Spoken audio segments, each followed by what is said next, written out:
Sure enough, no Pat.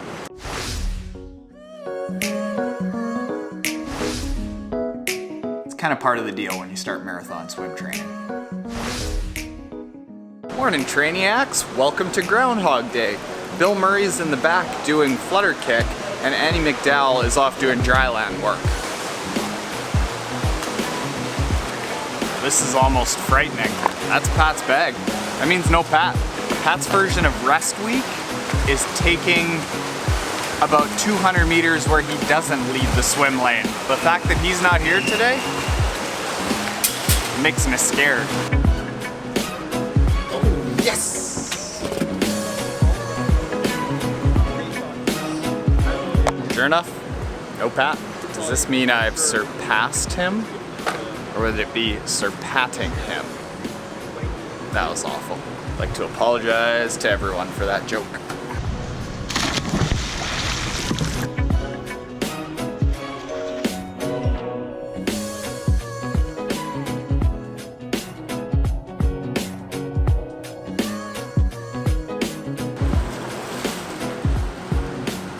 That was just a nice, short, refreshing dip. If I could do that 37 times in a row, I'll nail this marathon swim.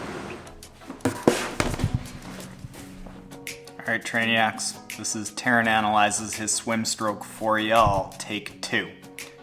I did this entire video analyzing my swim stroke, and some genius didn't actually record what was on the screen for you to see.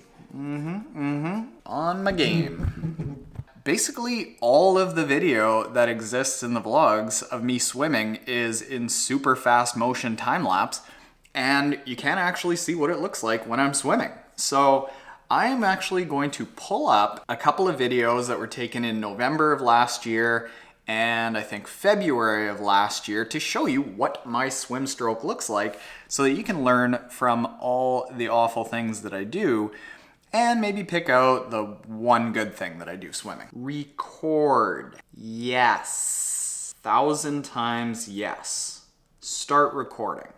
So let's start with the bad, because that's where we can learn from. You see that the first movement down, like vertically down in the water, is by my elbow. You can see this kind of going forward, that as I'm stretched out, the first thing to drop is my elbow, and my hand is above my elbow. And I was a real jackass that day, smiling for the camera. My elbow goes down before my hand does. And you don't want that, because that means that all the pressure is going down when I want to be moving forward. Ideally, you want your swim stroke to basically have a stationary bicep and elbow when you enter the water, and the first thing to move down is the tips of your fingers. That's the catch that I often talk about. So you go in, this stays, and then that moves. And what that's going to do is it's going to give you a lever and a lot of surface area to grab water and push backwards. So that's actually a big issue that I've been working on. We've got a split screen of how that looks at the beginning of 2016 up here in the top right and the end of 2016 in the bottom left. And you can see that that straight arm that I had that was maybe only bent about 20 degrees is now bent kind of closer to 60. And the drill that I use to constantly reinforce where that hand should be is called Skull 10 drill, which is one of the biggest, best, most important drills that I've put in the sequence of drills in our coaching plans. And what you do is you start by entering the water and you scull back and forth for a count of 10 all the way through the water. And what that'll do is it'll reinforce where that feeling for the water is a feeling of actually catching the water and pressing it back. And if you think about it, why you don't want a straight arm is if you were to pull yourself out of the pool, you wouldn't come to the edge of a pool and have straight arms and go like this, because you've got no leverage, you've got no strength. You would come up kind of close to the edge with your elbows bent and you push yourself up like that. So you want to develop that nice bent arm catch with your elbow up high to the surface of the water. And that's one of the biggest things that I struggle with. Now, the next thing that I struggle with is a little bit of body position that is because of the structure of my body. If you take a look at that frame, well, you can see that my chest and my legs are basically horizontal in the water. My butt sticks out and it creates this V where my chest goes down, my butt goes up, and then my legs go down and my legs go back up. I guess that'd be an M, Canadian alphabet, eh? And the issue with that isn't such a massive thing, but if you look at, say, Pat, he's basically dead horizontal in the water, and why you'd want that is because this little bit of frontal surface area that is caused by my thigh going down is a little bit of drag that as I swim and you go slightly forward here, you can see that that thigh isn't tucked fully in behind my body. And if it were closer to the surface back here, I'd be a lot more streamlined. And if you activate your core, by nature, your legs will come up a little bit closer to the water and you'll be streamlined more. So those are the two big things that I tend to focus on when I'm doing drills and when we put a snorkel on, and we're able to isolate a lot of the variables that come from just doing max effort sets, but we can back off with a snorkel and just focus on the few things that each of us individually has to work on with our stroke. The couple of things that are good about my stroke that you can apply to yours are these. Now take a look at my head as I'm doing the swim stroke. You can see that my head is basically just poking out of the surface of the water by maybe about a third of it back here. And then as I take a breath, right there, that's where I'm taking a breath, and the vast majority of my head is still in the water. My left goggle at this point is still in the water. I'm not lifting my head up, which then causes your legs to sink.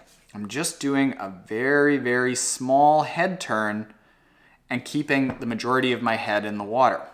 You can see going forward from this angle that again, as I take a breath, my right goggle is still in the water and it's just my left that is coming out, and the vast majority of my head is sticking in the water.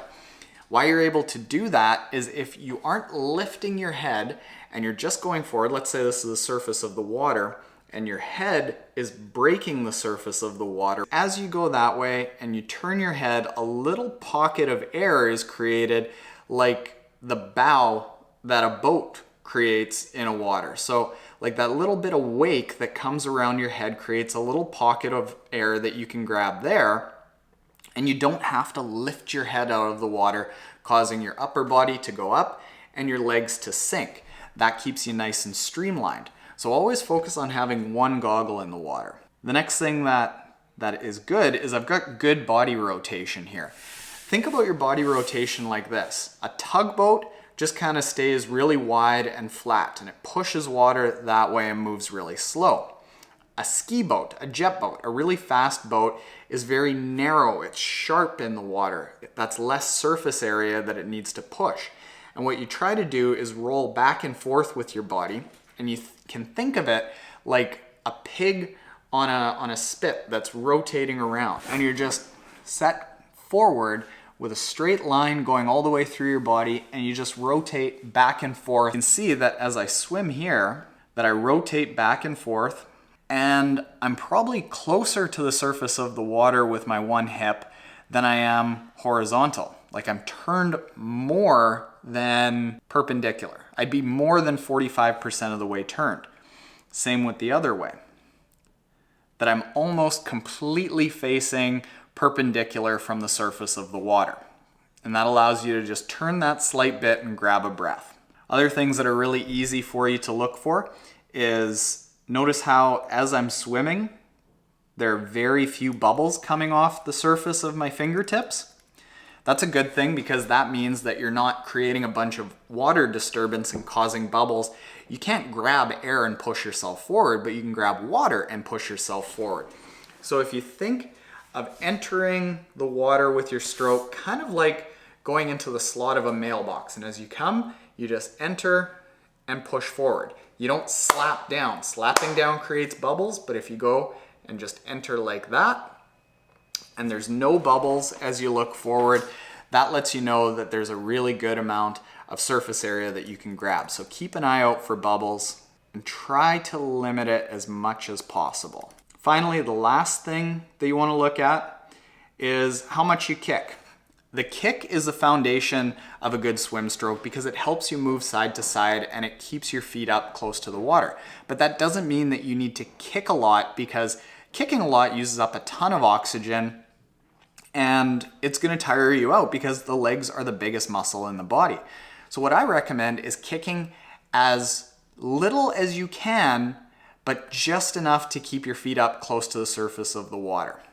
If you look at how much I kick here or how little I kick here, it's not creating a ton of water disturbance in behind me, but you can see from that frame that my feet are still close to the surface of the water. So if you can feel your heels basically just exiting the surface of the water a little bit, but it doesn't feel like you're getting tired, that's kind of a good place to be as far as your kick goes. Those are the good things that I do. Other than that, I'm a complete swimming mess, especially now when I start doing super long swim training. All of the good stuff that I do towards the end of a long swim, it just completely goes out the window and my stroke falls apart. And it's ugly. It's very ugly. It's kind of part of the deal when you start marathon swim training. And there, before you go, I will put another plug in for triathlontaren.com/coaching. All the plans that we've come up with have the 18 drill sequence of videos that I put together that took me from not being able to swim the length of a 25-yard pool, being afraid of the water, to being comfortable enough in the water over the course of a few months that I was able to fathom several years later doing a marathon swim of 27 kilometers in 2014, and then this year doing a 37-kilometer swim. And if you use Trainiac 20, you'll get 20% off until the end of June. I'm gonna send this over to Mel before I mess it up again. Save, save, save, save, save. Later, Trainiacs.